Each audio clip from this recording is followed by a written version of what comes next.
Good morning. Are you wondering what I'm going to talk about? Yes. We're all familiar with the inquisitiveness of young children and their never-ending questions. I mean, just observe any 5-year-old. And even for some of the adults, it can even get a bit annoying, especially when we don't know how to answer such questions. And even for those adults as well, curiosity is not always necessarily a good thing. After all, curiosity did kill the cat, right? And when we translate curiosity in many different languages, the meaning actually comes across as strange. If we look at its etymology, it actually stems from Middle English, somewhere around the 14th century. And its original meaning, which is now obsolete, was careful attention to detail.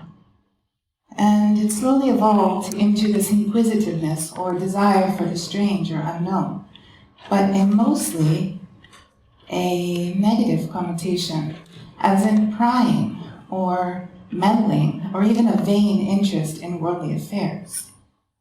And it slowly evolved into a more neutral meaning, and sometimes having an even positive one, into that desire of the unknown, to learn the unknown. But it wasn't until the 17th century that the meaning that we know today came into existence, that desire of the unknown. And curiously enough, the 17th century is also known as the Enlightenment period. Now let's get back to that 5-year-old and see what happens to that curiosity as they go through their schooling. Well, for that we have to back up a bit, because you see, when a child is born, they come into this world with a very limited audience, right? They have their family unit. And so when they're asking questions, they feel quite safe, because generally they're always met with positive attention and praise. Enter in kindergarten. And what happens? All of a sudden, their world as they know it has multiplied exponentially. And they have so many other little kids around them, and adults and siblings. And as they go through school, they start learning that asking questions is not always feeling so safe. So they start learning this, and they realize, it's something that it's generally not necessarily met with praise and positive attention, but rather ridicule, snickering, laughter, criticism. In other words, judgments. Now, we as adults and parents, we sometimes even do this without even realizing it. So take, for example, you have child A asks a question, and would you say, "Oh, wow, that's so smart. That's bravo, right? Great question." Child B asks another question, and this time you say, "Oh, that's really interesting." Interesting? Really smart. Child C asks the same question as child A, but they were distracted by a bug on the wall, or something on the floor, or, some noise in the background, or some random thought that pops into their head. Do we all know someone like that? Yeah? So imagine that child was a thinker and needed their own time and space and pace to process those questions and those thoughts. Now, as adults, we sometimes get annoyed with those kind of kids, right?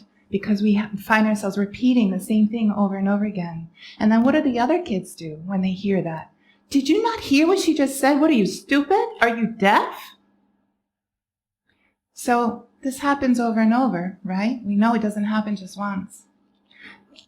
But what happened if that child were to grow up one day to become an engineer, or a scientist, an artist, a politician even, a writer, and would somehow wow society with their contributions, much like any of these people you see up here? What would have happened if they had been discouraged from pursuing their questions and their curiosities any further? What if? Now, I'm an educator and a lifelong learner, and I was one of those annoying kids with a lot of questions. I was fortunate, however, to grow up with an educator mom whose mantra seemed to be, there is no such thing as a stupid question. And I find myself repeating that to some of my own students now. I teach language, and with language comes culture. You see, they go hand in hand. We cannot have one without the other. Now, as humans, we use language to communicate. And by communication, I mean that we're able to listen effectively to what the other person is saying in a conversation. And by listening, we're able to process what they're saying. We're able to think of an appropriate reply. And in doing so, we're able to take into account sociocultural understandings and cues so that we can actually think creatively and critically in understanding how we can formulate an appropriate response. And notice I didn't say reaction. You see, with language, we hold so much power. We're able to manipulate language to convey the meaning we intend to use. We have the power to provoke. We have the power to threat, to coerce. But we also have the power to love and to soothe and to question. With our words, what do we choose?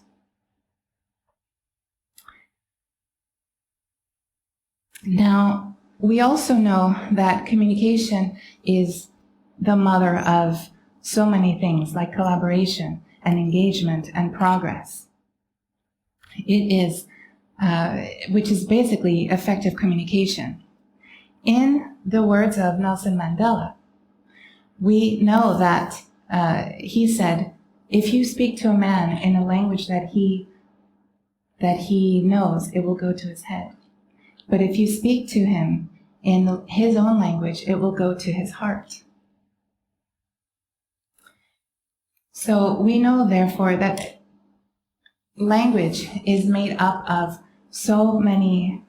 We have over 7,000 languages, spoken languages in the world today.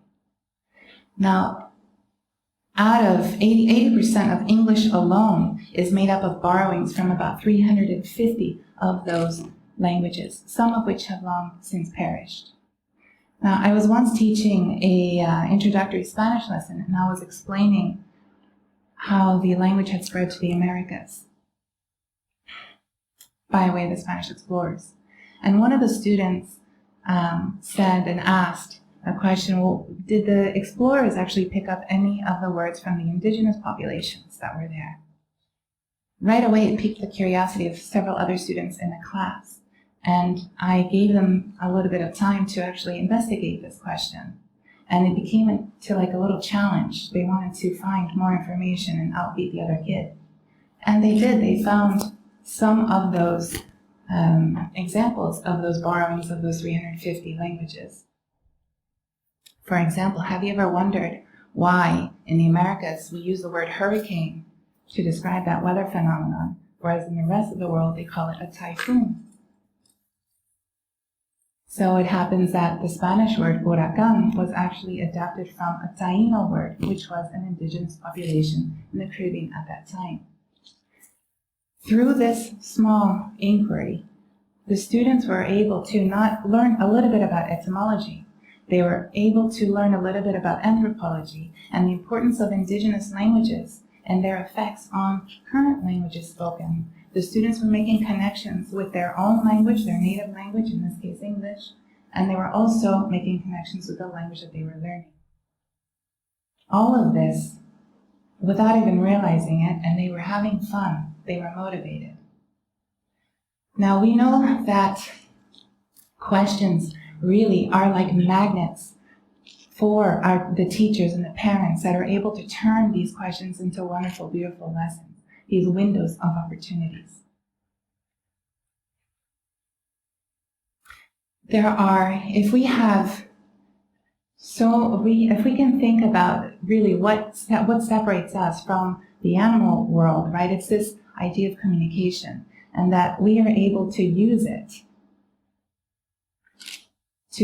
with humility, right? Two important characteristics for humanity. Because if we're able to if we allow ourselves to be humble with our curiosities, then we're actually able to engage with our neighbors and our families, our partners, our colleagues, and to figure out and find out the answers to what we were thinking about.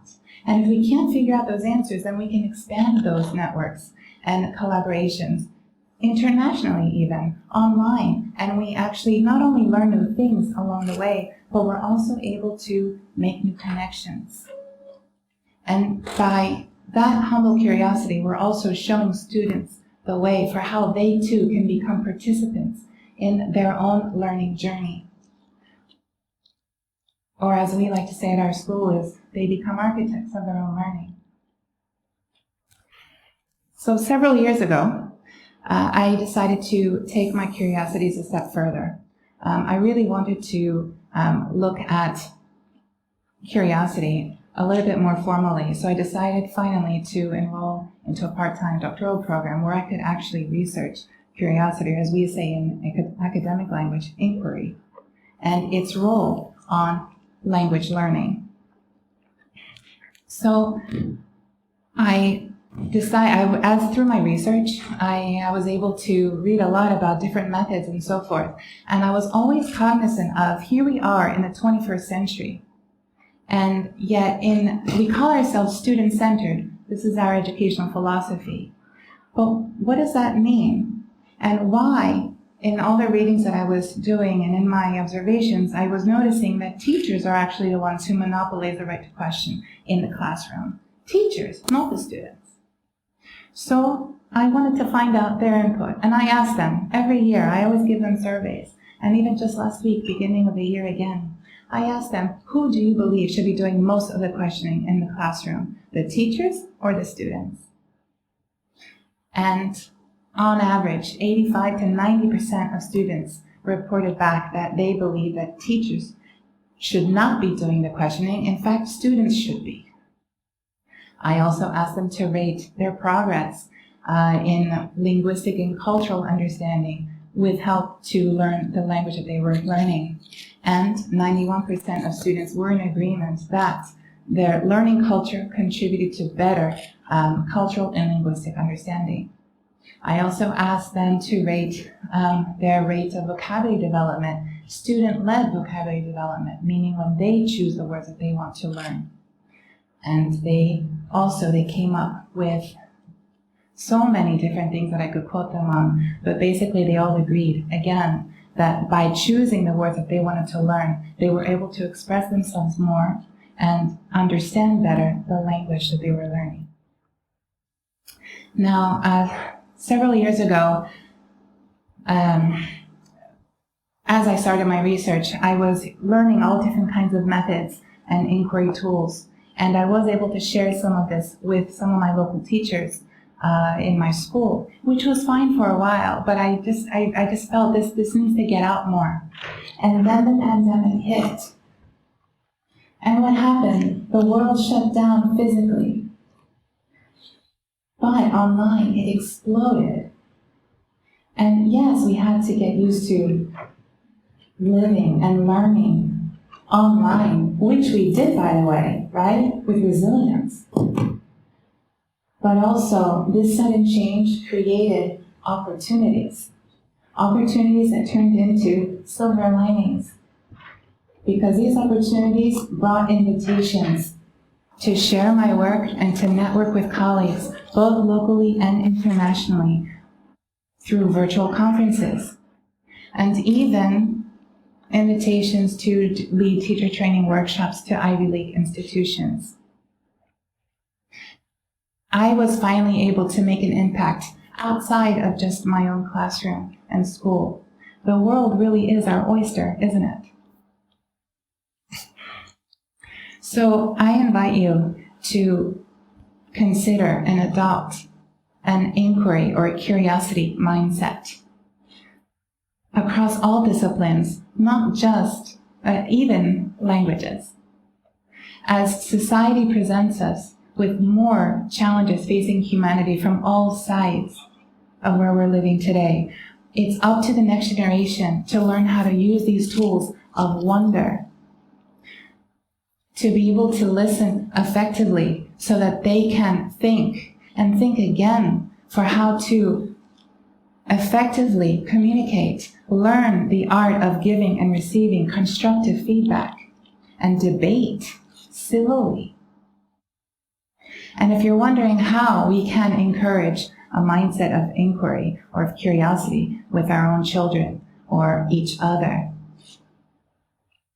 number one, praise and value questions. Don't judge them.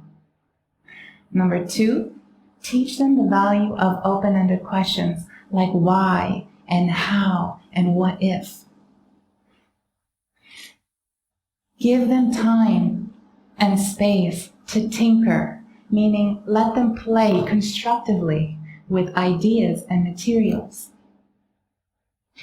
Teach them to be skeptics and to consider other means of evidence before they actually settle on a belief. And help them to explore cultures, our own and others, and to understand why societies believe what they believe about our own and others. And finally, model it. We are very capable of wonder language every day. So the next time you catch yourself about to ask the classic question to your neighbor's kid, oh, what's your favorite class? Stop, rethink, and perhaps rephrase, and ask them instead, in which class do you ask the most questions? Thank you.